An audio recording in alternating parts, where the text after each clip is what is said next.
I told you it's an ugly story, and we cut out the one word that we don't need the kids to read and hear. I didn't know my father very well. He went to the Navy right after I was born, like right after I was born. And then he was in and out of prison all through my childhood. When he was not in prison, I would go visit on those weekends, and it wasn't comfortable. I love to camp and things now, but I was kind of scared of trapping. Has anyone ever trapped an animal and you shoot it and you skin it and you sell the skin? Like, that's not a fun thing for me to do. I was scared of sleeping on deerskin pallets, and he would give me this can of kite tobacco, and I had to practice rolling his cigarettes for him. And sometimes it was tobacco in there, and sometimes it was probably other things in there. I was never close to my dad, but when he died 31 years ago yesterday, was the anniversary of that, it landed hard, as it should, for anyone. Gail told us last month when we were in the Blue Christmas that it has been 30 years for her parents. Some of you, I know you've lost someone very recently, within the year, where it still feels fresh. Some of you are bracing for what might come this year, for folks who are winding down.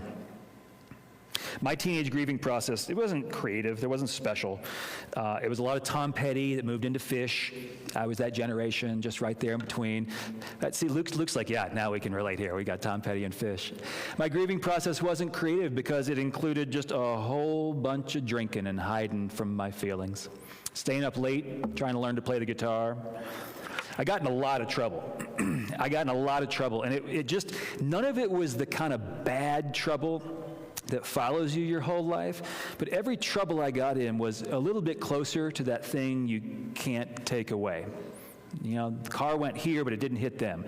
I chose this, but I didn't hurt them. So I got kind of lucky. And I look back, and I realized soon how blessed I was that through all of that turmoil, through all that just mess in my guts, at age 17, I was spiraling and confused and feeling so alone, even if it wasn't true, but I was blessed to have a supportive church. My life teetered on the edge, and because of a supportive church, I was able to keep going. I had a pastor then, Pastor Gordon. He was my pastor from my 7th grade all the way through grad school, and there were so many adult volunteers who, at the time when you're young, you can't explain what they're doing for you, but I knew they cared about me. Somehow I knew when I showed up that I had a space, I had a seat, they cared about me. Now, why did I show up? 17-year-olds are apt to say, no, I'm going to sleep in today. I showed up because people called me, and they sent letters, they gave me scholarships to go on trips, they made sure that there were things there, and I knew it. There wasn't email back then, but they made sure I showed up. Gave me rides sometimes, my mom was at work. They gave me just the right amount of grace for my nonsense, which sometimes you do too, and they gave me just the right amount of accountability. There were men in there, and when I needed men the most, there were men who knew right where that line was, where I had to be held to account. And even though in that church, my youth pastor had just been fired a few months before for a whole bunch of mistakes behind the scenes and some really big ones out front, even though there were still in that church, the adults had questions and tensions and gossips and everything in the air, what I knew was that this was my safe space. This is what I needed. And I never knew anything about all the meetings and the phone calls, and I did not care about, I got cards in the mail, I wouldn't have recognized them, but they actually worked, they made a difference. I had no clue about church budgets or food preps or sign-ups or ordering my church basketball league uniform, which I still have today, number 32. I had no idea about all the care that went into planning events and organizing volunteers, but I felt it deep as my struggles, I felt like I had a place to belong. And that is not always the case in churches. In fact, that is a special story for churches. Churches sometimes have been so cruel to so many people. And I know the church has let down so many people. And church, the Big C church, global church, has danced toward friendships with people and then left them so unfulfilled. But my experience is that church carried me through when I needed it the most. My pastor back then, good old Gordon, when my family asked me to lead my father's funeral service, because I was the only one who was stable enough at 17 to do that in that family, the only symbol I had, the only model I had was Pastor Gordon. I had no idea what I was doing, so I just kind of did what I thought Gordon would do. I think I carried that for at least the first 5 years of my ministry. I'm just going to do what Gordon was going to do. So I led the service. Pastor Gordon had supported in that church about this size, maybe a little bigger, but he supported a ministry there of volunteers called RAIN, R-A-I-N, one of those great acronyms, stood for the Regional AIDS Interfaith Network. So we're talking like 1991, 1995, when AIDS was, some of you remember what that's like, what that was? People from a handful of different churches came together in the South, and they would gather, and the whole purpose of this was to befriend one gay man for a year or two as he went through the process of actively dying. Churches would come around and support him. The churches cared for these men when they needed it the most. I only took part in RAIN a little bit because I was young, but they invited people of all ages there. My mom asked me to do it, so I did it. I knew it was serious, but I never had a clue what drama went on behind the scenes, the letters that came to the churches. I never understood remotely, that churches could be so human in these places. I never knew the criticism they received, the planning it took for the church to have a chance to show up, what it took for a church to show up with all the patience and kindness that they had. Based on that model of caring about people, a few years later, Gordon, he would welcome into membership a gay couple. This is 1999, so it's a little bit further, but again, we are in the South, and he welcomed up two men, and he baptized one of them, and he welcomed them into membership as a family into the family. How do you think that went? It's pretty rough.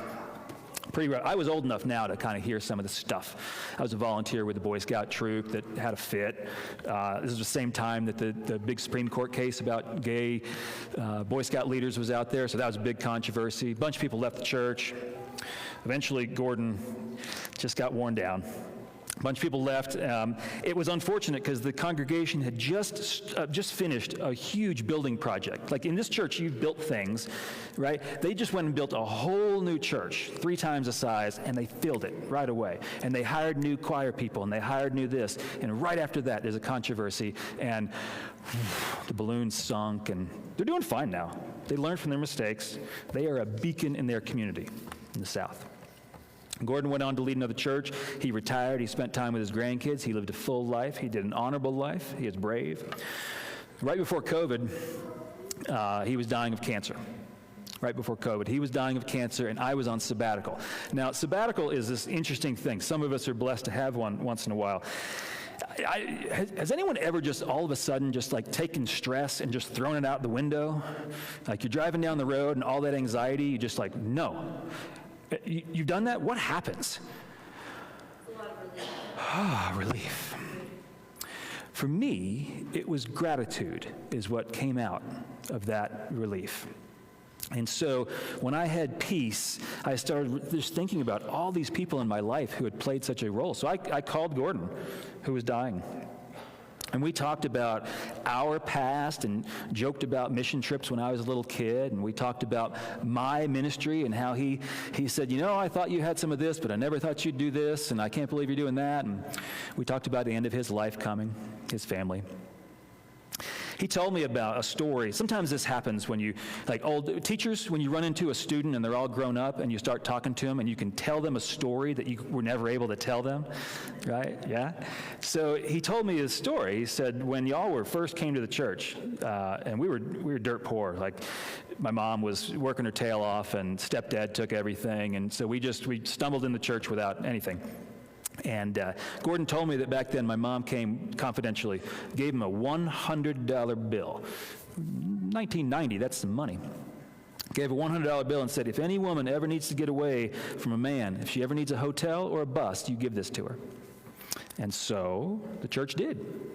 They used that, and then they found a way to find other $100 bills, and they found ways to keep things confidential, and they found ways to help women over and over and over until they could participate with some other churches in building a women's shelter. Happened to be right across from my house as I grew up. Of course, these little vignettes are all singular, and maybe they're approachable. Hopefully, they're more approachable than what Mark read. Those stories are rough. My stories are about finding blessing through it all. Those stories are rough, what Jesus' family went through. Some of you have gone through things like that. Some of you have family members who are going through things like that right now. And what you heard is possibly the most vile story in the Bible. It is a king targeting children to prove his empty power. Unbelievable. This is the only time in history it ever happens. Except this story is part of the lectionary. So literally every 3 years on this Sunday, millions of churches have to decide, do we read this and ruin the Christmas spirit, or do we skip it? And right now, this very day, this very moment, maybe an hour ahead, depending on their timing, in Minnesota, there are churches that host childcare centers that have been defunded during this season because a king, petulant king, is abusing children in order to prop up empty power. So when they hear this story, is this a call to action or a call to mourning? When they hear this story, does the church respond by being safer with prayers and kindness, or being bolder with policies and procedures? How is a church supposed to mobilize in the face of things like you heard from the Bible? Or imagine the other part of this story, after Herod goes and does what he does with all those 2-year-old boys and younger, the family flees. The family flees to Egypt. They are refugees, and they don't have time to plan. They go now. The angel comes, and they go immediately. What a horrible feeling. If you've ever been, I've been in a few fires where you go now. It's a surprise what you grab. I had my own go kit ready to go. That wasn't the first thing I grabbed. It taught me a lot about what I cared of. When I ran into the room and grabbed something else, left the house, everything went okay.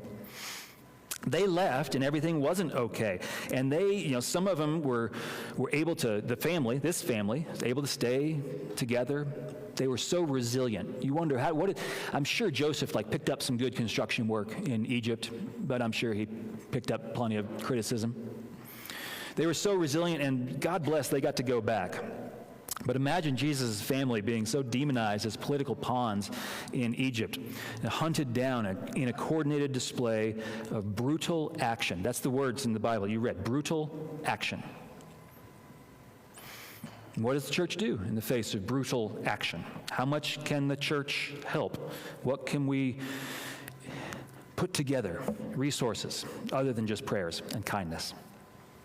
Or imagine the other part of this story, those nameless families by the thousands, who it says there was a mass slaughter. Anyone who's cried for the loss of a child, you know what that reference at the end of Rachel, she refuses, that's the word. I looked up to make sure that we could get the right word in there. I love making sure the translation. She refuses to be comforted. You've seen that in the hospital. How dare you pray for me? Don't hold my hand. Don't tell me things.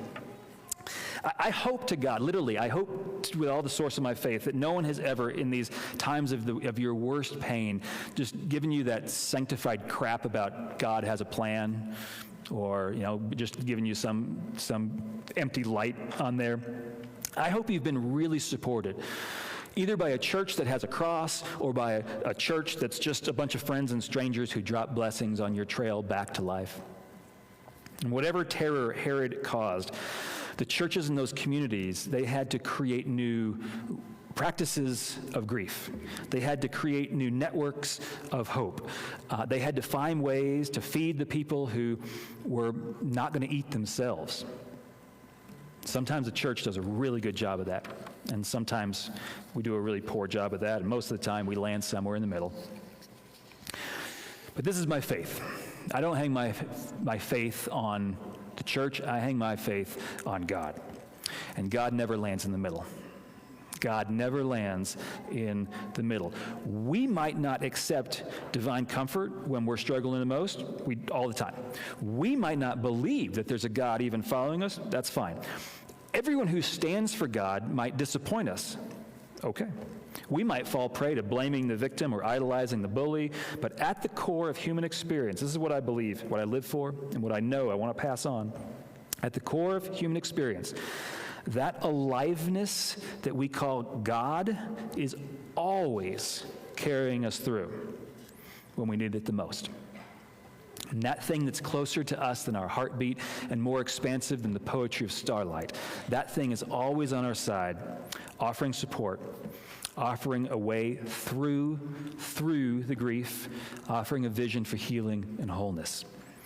Sometimes it looks remarkable, and sometimes it is as mundane and programmatic as a sign-up sheet. But God's presence shows up, especially in the most difficult times. And that's why this Herod story is in the Bible. That's why it's there, to show you that God will show up in your worst times also. So as your new year turns toward joy or despair, peace or fear, may you hold on to this truth tightly, that God will show up. Amen.